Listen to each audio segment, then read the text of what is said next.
Hello la mif, je vous retrouve aujourd'hui dans un nouveau tuto. Ça fait hyper longtemps que j'en ai pas fait, j'avais un peu une démotivation pour les vidéos YouTube, mais du coup là je me suis déterre à en refaire.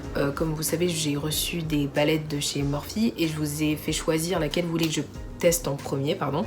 Et vous aviez choisi celle-ci dans les tons bleu vert. Donc je vous ai écouté, on va faire celle-là. Et je vous ai aussi demandé aujourd'hui si vous préfériez un IGTV ou un tuto YouTube. Et ça a fait 50-50. Donc j'ai choisi toute seule et j'ai décidé de faire un tuto YouTube pour celle-là. Et je pense que je ferai une IGTV pour l'autre parce que comme ça change. Et je vais aussi tester l'une des paires de fossiles que j'ai acheté si j'arrive à les poser. Et donc je vais tester ceux-là parce que j'ai déjà fait mon teint comme vous pouvez le voir. Et du coup ce sera juste les yeux. Aujourd'hui en fait je fais pas le teint avec vous parce que c'est toujours les mêmes produits, donc je trouve que ça sert à rien. Donc on commence tout de suite. Alors comme d'habitude je prends mon pinceau Jessup, donc celui-ci c'est le 231. Et je vais commencer par appliquer cette couleur qui est vraiment la plus belle couleur de la palette pour moi, j'aime trop. Donc je vais l'appliquer dans mon creux de paupière. Comme d'habitude vous allez voir de toute façon. Donc d'abord je dépose, oula, désolée ça vous éblouit en fait. D'abord je dépose la matière, ensuite on estompera. Alors le fard est assez poudreux mais c'est hyper pigmenté comme d'habitude chez Morphe.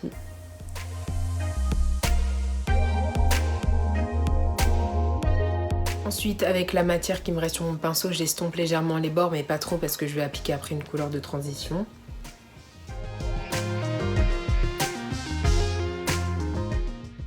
Putain mais la lumière...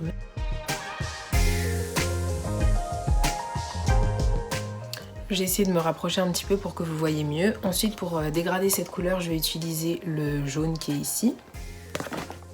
Le jaune il est extrêmement poudreux, mais vraiment extrêmement, genre faux. Oh là c'est horrible. Mais du coup je pense qu'il est assez pigmenté.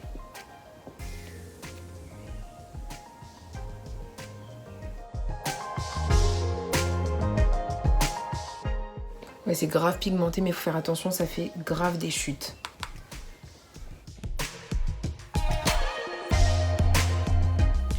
Et une fois qu'on a bien estompé donc le bleu vert avec le jaune, on passe au fard d'intensité. Donc pour ça, je vais utiliser ce bleu foncé ici que je vais appliquer dans mon creux avec un pinceau un peu plus précis.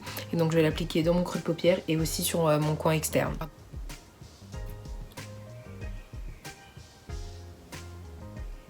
Encore une fois, il est extrêmement pigmenté.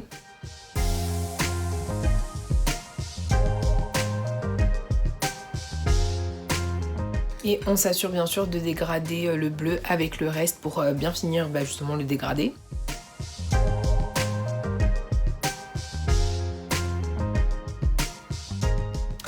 Une fois qu'on en est là, donc maintenant je vais faire mon cut crease, donc je vais faire un demi cut crease, c'est-à-dire que je vais prendre ma base et je vais tracer ma paupière jusqu'à la moitié, jusque là où en gros j'ai mis le bleu foncé.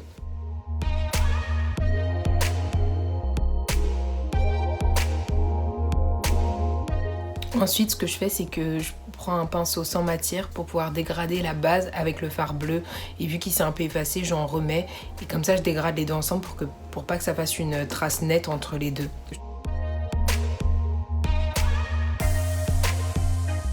Ensuite on finit du coup par la paupière mobile, donc je vais d'abord appliquer ce fard là. Hop, qui est un kaki irisé que je trouve super beau. Donc je pense que je vais l'appliquer, non j'allais dire au doigt mais j'ai peur de faire des taches donc je vais l'appliquer au pinceau et si ça marche pas j'essaierai au doigt. Il est extrêmement poudreux donc je pense qu'il fait pas mal de chutes mais du coup j'imagine qu'il doit être bien pigmenté. En tout cas il est super beau.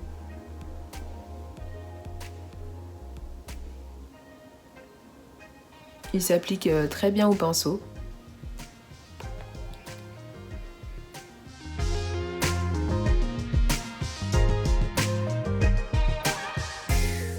Il est magnifique ce fard, je sais pas si vous voyez bien mais il est vraiment trop beau, du coup je m'assure bien de le dégrader avec le bleu foncé bien sûr et je le mets pas sur toute ma paupière parce que je vais appliquer une autre couleur à côté.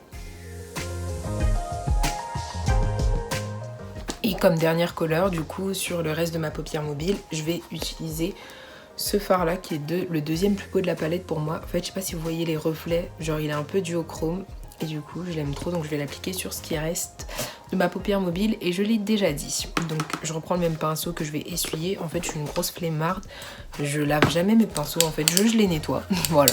Enfin si, je les lave mais une fois tous les 2 mois quoi. Oh mon dieu, il est trop beau, j'adore. C'est un fard vert mais avec des reflets dorés en fait.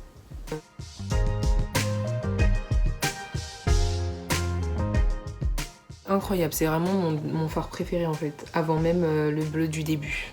Je sais pas si vous voyez bien le fard, de toute façon après je vais vous zoomer le make-up pour que vous voyez le résultat final, mais il est incroyable. En vrai, j'ai vraiment pas beaucoup de chutes sous les yeux, donc vraiment les fards ils sont super bien, ils sont ultra pigmentés, ils se travaillent bien, ça fait pas beaucoup de chutes. Regardez ma paupière mobile, comme c'est beau, putain. Je vous ai fait tomber, je sais pas si je vous ai bien remis comme c'était, mais bon, désolé. Du coup, je vais faire mon ras de cils inférieur et après, on essaiera de mettre les faux cils. J'ai peur de gâcher tout mon make-up si j'arrive pas à les mettre. Mais... Du coup, j'ai fait mon ras de cils inférieur, donc maintenant, il faut que je fasse mon coin interne. Donc pour ça, il n'y a pas de fard en fait assez clair pour le coin interne. Donc je vais mettre ce gris ici, gris irisé. Je sais pas si ça va être joli parce qu'il est pas très clair, mais j'ai que ça.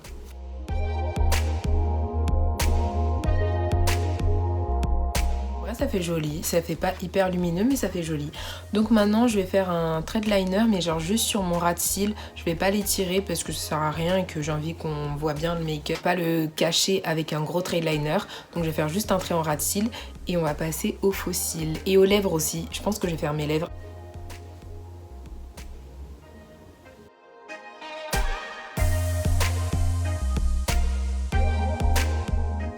Alors j'ai oublié d'enregistrer après avoir fait mon liner, donc en fait je disais que j'ai quand même étiré un petit peu le liner mais pas beaucoup, j'ai pas fait un gros trait et que du coup on allait passer au faux cils et comme j'ai pas enregistré j'ai commencé en fait, donc j'ai choisi cette paire de faux cils et donc en fait j'ai coupé un petit peu l'extérieur, faut jamais couper l'intérieur. J'ai coupé un peu l'extérieur pour que ça convienne à mon œil parce que sinon ils sont beaucoup trop longs pour mon œil. Donc j'ai coupé environ, j'ai coupé un brin en fait et donc maintenant je vais essayer de les appliquer. Donc j'utilise la colle à faux cils de chez House of Lashes, c'est une colle transparente, genre quand tu la mets elle est blanche mais après elle devient transparente.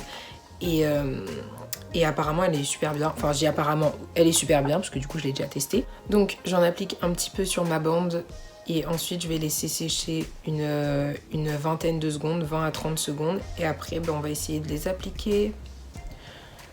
Là ma colle a séché donc je vais essayer d'appliquer le faux cil. En gros j'utilise une pince à épiler et tu poses d'abord le centre et ensuite les côtés. En fait je peux pas le faire en caméra, j'y arrive pas. Je suis désolée, je vais essayer de le faire hors caméra, j'y arrive pas. J'arrive pas à me concentrer. Sauf qu'en fait je suis une énorme gogole parce que avant de mettre le faux cil, tu dois mettre du mascara pour qu'après tes cils se fondent mieux au faux cil et moi j'ai totalement zappé. Et si je mets du mascara maintenant, je vais abîmer mes faux cils et je pourrai plus les remettre. Donc je vais pas mettre de mascara et ça va faire super moche, je suis désolée. Du coup je vais mettre mon deuxième hors caméra aussi. Du coup j'ai fini de mettre mes faux cils, franchement de loin je pense que ça passe mais de près c'est trop moche parce que j'ai pas mis de mascara avant, du coup ça fait pas du tout naturel entre guillemets parce que ça se fond pas avec mes vrais cils. Mais bon c'est pas grave, on va faire comme si on n'avait pas vu. Je vais voir si j'ai un rouge à lèvres qui irait bien avec ce look. Du coup je vais essayer de faire un combo entre ces deux rouges à lèvres, donc mettre celui plus sur l'extérieur et lui plus à l'intérieur. Et si ça fait pas joli je mettrai l'un des deux, je pense, je vous dirai ce que j'ai fait, je vais faire ça aussi hors caméra parce que c'est pas très intéressant je pense. J'ai fait le combo des deux comme je vous avais dit, avec lui vers l'extérieur et lui plus à l'intérieur et franchement j'adore ce que ça rend, genre je trouve ça super joli. Donc j'ai fini pour mon look, écoutez je vais vous montrer le make-up de plus près mais en tout cas je trouve ça archi beau. En tout cas, je suis grave satisfaite de mon make-up, je pense que j'ai bien réussi, juste les faux cils c'est un échec parce que j'ai pas mis de mascara, ça fait 3 fois que je le dis. Un make-up dans les tons verts et tout, c'est pas ce que je fais d'habitude, même si je vous en ai fait un quand j'étais à Montréal, mais c'est pas dans mes tons. Donc vraiment, j'adore mon make-up, donc je vous montre ça de plus près. Donc j'ai fini avec le tuto, j'espère que le maquillage vous plaît. En tout cas pour la palette j'ai déjà donné mon avis tout à l'heure mais vraiment génial, Morphe ils me déçoivent jamais. Les fards archi pigmentés, très poudreux mais ils font pas tant de chutes que ça. Et voilà quoi, c'est vraiment trop bien. Et en plus bon, moi je l'ai eu en solde à 13 € mais normalement elle coûte 20 € et 20 € pour 18 fards c'est pas cher en soi. Donc je vous recommande Morphe vraiment pour les palettes pépites. Et sinon, si vous avez des recommandations de vidéos à me faire. Je suis preneuse pour les prochaines et puis je vous fais plein de bisous, love.